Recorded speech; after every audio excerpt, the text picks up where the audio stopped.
Okay, I'm doing this to show you how to change the color wheel and the light on the RCA SCENIUM. Ours is a 61 inch. Just doing this because it's really easy and it might save you from buying a new TV. The back cover comes off, simply remove 8 screws, pops right off. It's a no-brainer. This is the light. This is an example of the light casing that comes out. It simply comes off with 2 screws, one on either side here. Pop it out. When you put the TV back together, there's a switch down here, and so this has to be in place and the back has to be on in order for the TV to come on. Or you can trip the switch like I did with a little paper clip here if you're fooling around with it while before you put the back panel back on. We've used several lights. The cheap lights create problems. They don't last long and your TV is very dim. Pay for a top dollar light. If you need to, if you can buy it with the housing, it's easier to install. The place we buy it gives a $20 rebate or a exchange fee when you send this back into them. So you might want to search around. I'll give you a phone number where to buy that, a Google search, but just make sure you don't buy a brand X. Tell me you want an OEM 100 to 120 watt bulb. The color wheel is a very simple thing to change. Let's see if we can see it here. It is behind this little metal part here, and it simply comes undone with 3 screws. This one on the top, this one in the middle, and there's one down here on the bottom. If you remove those screws, the color wheel should pop right out.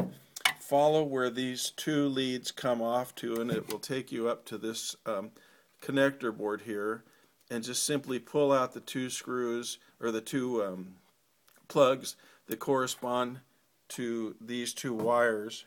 There is a kind of a keeper back in here that can't really see it, that holds the wires together. You have to unhook that.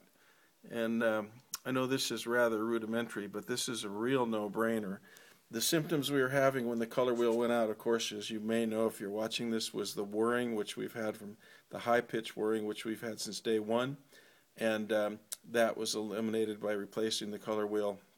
And towards the end, the colors were turning, or like the skin tones were turning sort of opaque colors, like cartoon sort of colors, and there was a flashing of yellow halos around the people. And so by replacing this, we've eliminated that problem. And we were just on the verge of spending $3 grand for a new TV, and we got away with this problem for probably just under $200. Hold on here. The lamp can be bought from, let's see here, parts-e.com at 602-258-6476. Nice people, quick delivery. And the color wheel can be secured from we'll get it here in a second. Color wheels, TSM Electric, 800-203-7484. I believe the part number for the color wheel is 212184-R. That pretty much wraps it up. Again, we're just trying to make this, take the mystery out of this for you. We're not trying to make a real high quality production, which is obviously we succeeded in that regard. So best of luck to you. Dust the thing out when you get it open. The dust creates heat, which is always a problem for electronics. Thanks. Bye.